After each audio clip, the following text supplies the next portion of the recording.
Okay, so this is the error code E64. It says call service. Okay, you can see this is a model number right in here. EIMED60LT3. Okay.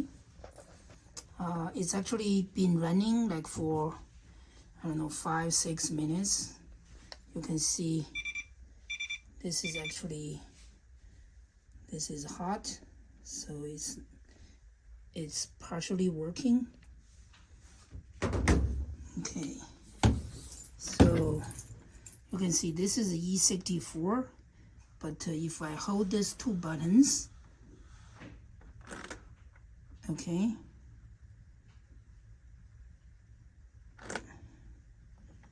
let me just turn it off. See, I can turn it off, and then I can turn it on. Okay, and then I hold these two buttons together, and then for, I don't know, 5 seconds, it will show another error code, E63. Let me try again. Okay, you can see it's E63.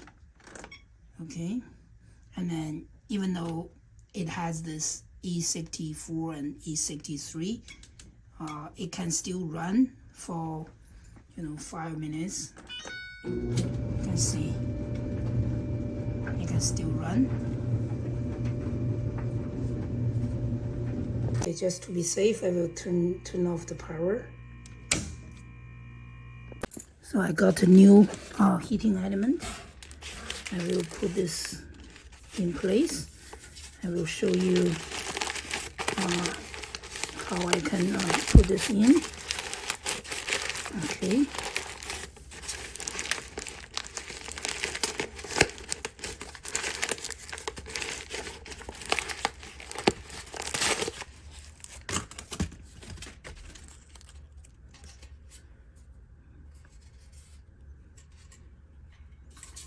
So we have 3 registers. Okay, so first I need to remove this back panel. You can see there are a bunch of screws in here. Also, I need to remove this power cable. And then you can see I have this a little drawer stand. So I need to figure out, I need to remove this one also, so I can take the back cover off. Okay, so this is a cover for the power. It's easy. You just remove this screw. So I kind of tape this screw in place so I don't lost it. And then, as you can see, I need to remove all these screws and take the cable out. I have taken out these 4 screws.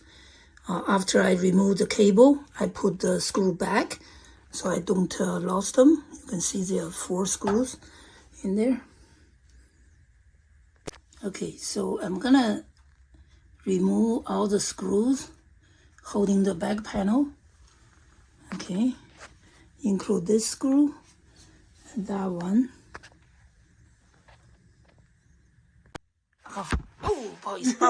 So besides the screw for the drawer, I have 19 screws. See, there's 5, 5, 5, and 4. They all look the same. They are the same actually, but this screw, this is for the drawer. You can see it is a little bit longer. It is a little bit longer. Okay, so there are 4 screws here and 4 screws over there. This screw, because of the space, I have to use this one to remove these 2 screws. You can see even after I remove the screws, I cannot take it off. I need to push this one forward in order to remove this and this part. If I move this forward a little bit, then I can remove this part. I need to remove these 2 screws also. So these 2 screws, they are identical to the 19 screws I just removed for the back cover. So after I take this off, there's still 5 screws. 1, 2, 3, 4, 5, actually 6 screws I need to remove. So these 6 screws are identical to the 19 screws I removed earlier. You can see after remove that 6 screws, this one basically come off like that. So probably I don't need to remove this screw and the other one, but let's see. So I forgot to remove this screw, so it's gonna be 20 screws instead of 19. But this screw is actually longer than the other 19 screws for this hole.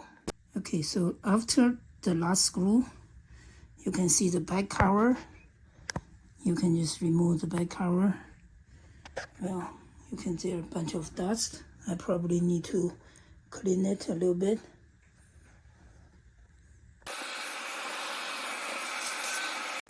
Okay, to remove this part, I need to disconnect this cable. Also, there is 1 screw over here. Okay, and then there's 3 screws inside. Okay, so that's the 3 screws inside. 1, 2, 3. So that's the 3 screws inside. So I'm gonna just leave the screw here. This is a little bit longer screw. I'm gonna just leave it in there, tape it.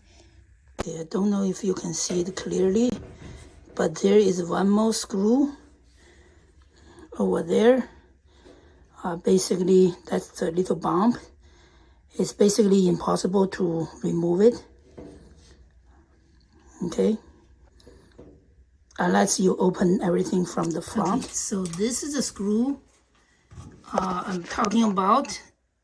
It's almost impossible to remove it unless you can somehow put your hand in here, but it's almost impossible.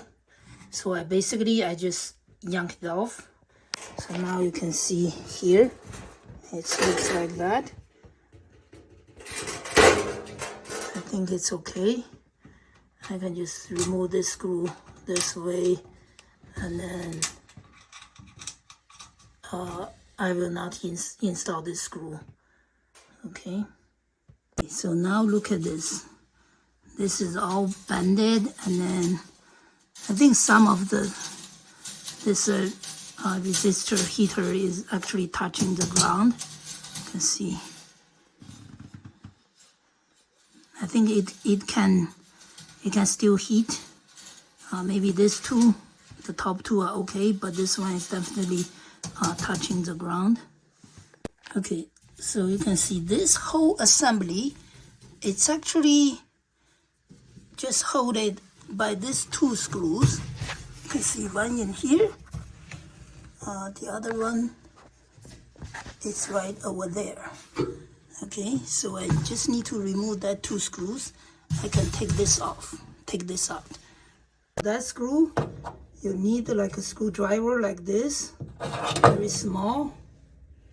Or you can maybe use this, but this one is not easy to use. I think I have to use this small screwdriver so I can reach there. So I just removed that 2 screws.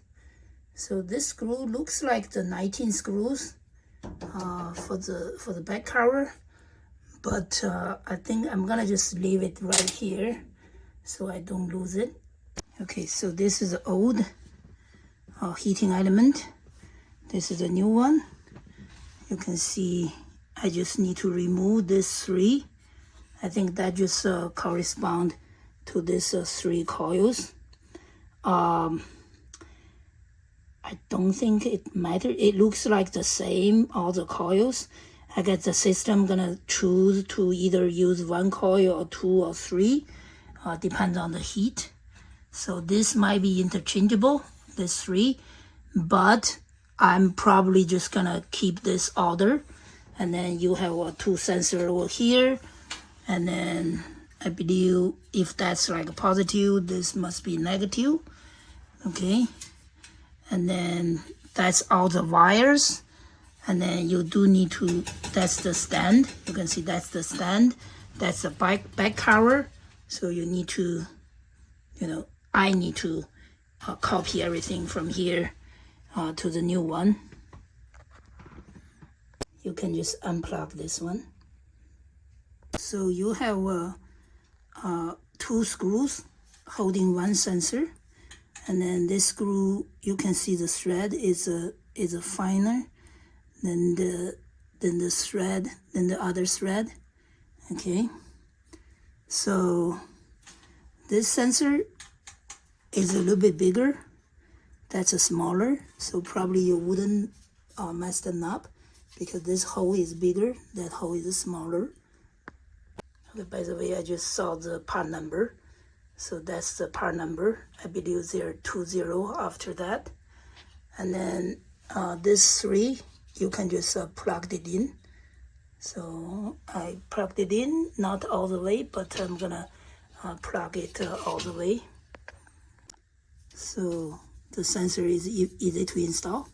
It's just 2 screws. You can see 2 screws for this small sensor and 2 screws for the big sensor. Okay, so this is an old heating element. You can see, I believe all I need to do is to remove these 2 screws, and then I can take off this little legs and the back panel. Okay, just that 2 screws. Okay, so after removing that 2 screws, I can take this off from the old one. And then I just need to install it to the new one. Just these 2 screws, number 1 and number 2. Okay, you can see all I need to do is to install, put these 2 screws. So this legs and back cover is in place. Now I just need to, I need to connect this black cable, and then also I need to just fix this 2 legs over there, and then I think it's all done.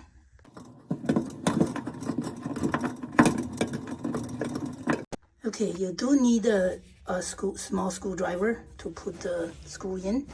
You can see basically that's just 1 screw, and then the other screw is over there.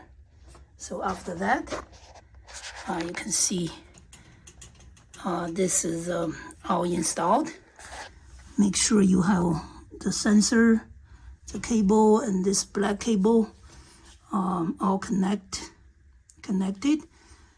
And then I think the rest part is just putting it back. As I said before, for this screw, I don't think I will be able to put it. So I'm gonna just leave it like that because to install this screw, I believe you have to open it from the front. It's like, it's gonna be very difficult to install this screw. Okay, so I probably need to test the resistance of all those coils, but because they are new, it looks good, so I don't think it's broken, so it should be working. So already I put the back cover on. I haven't put this 19 screws in place yet, but I have placed this 6 screws, remember? 1, 2, 3, and then 4, 5, 6. 6 screws, and then I'm gonna put this back and just need 2 screws. I have put this 2 screws. Remember, that's the 3rd one from left, and then the third or the fourth one from right. That's 2 screws. Okay, we've been talking about 19 screws. Let's just count it. Okay, 1, 2, 3, 4, okay, 5, 6, 7. Okay, so this side we have 7. So the other side we have another 7. So that's a 14. Okay, this one in the center, 15. Okay, 16, 17. Okay, and then this is number 18. This is number 19. So 19 screws. Remember, this screw is a little bit longer. So 19 screw doesn't count this one. Remember, the screws for this corner piece to connect what do you call it, drawer, stand, pedestal, whatever you call it. Okay, so this time, remember I put this 19 screws first, and then I put this 2 screws first. Okay, and then on the other side I also put this 2 screws first, and then I'm gonna move this a little bit to align this holes, and then to put this 4 screws in place. Remember, these screws are a little bit longer. So this part is finished. You can see. Now I just need to connect the wires. Before I removed it, so I took a picture so I know which line goes to which. So I'm gonna just put it back. Okay, so I just put the power cable back on. I double checked all the color, the sequence, they are correct. Red, white, black, so all that are correct. So now I just need to put this cover on and then connect the water hose for the steam. I don't really use it, but just in case, so I always connect the water, and then this part I just need to connect that the hose, the big one over there. Okay, and then connect the power. So that's it. Thanks for watching. Now it's all connected. I have the hot water, the power, everything. I just need to move it back. Okay, need to switch it on.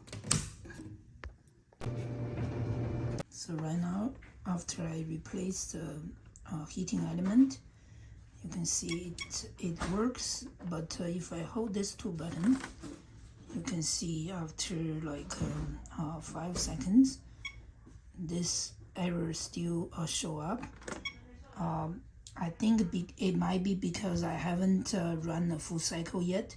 So I'm gonna try to run a full cycle and see if this error is still stored in the memory, or it will be cleared. So I have run a full cycle already. You can see, but if I hold these 2 buttons, it still shows this error code. You can see it still says E63. I don't know how to just clear this code. Okay, so I'm gonna turn off the power for 1 minute, see if that will fix the error code, like reset the error code. So I have turned off the power for 5 minutes, but you can see if I hold these 2 buttons, the error code is still there. Okay, so I will try to hold these 2 buttons to if I can clear the error code.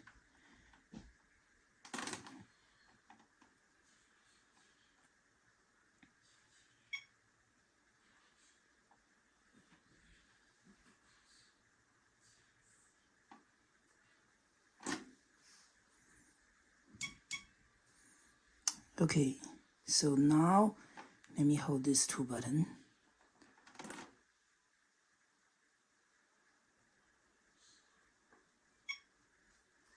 Okay, so the code is still there.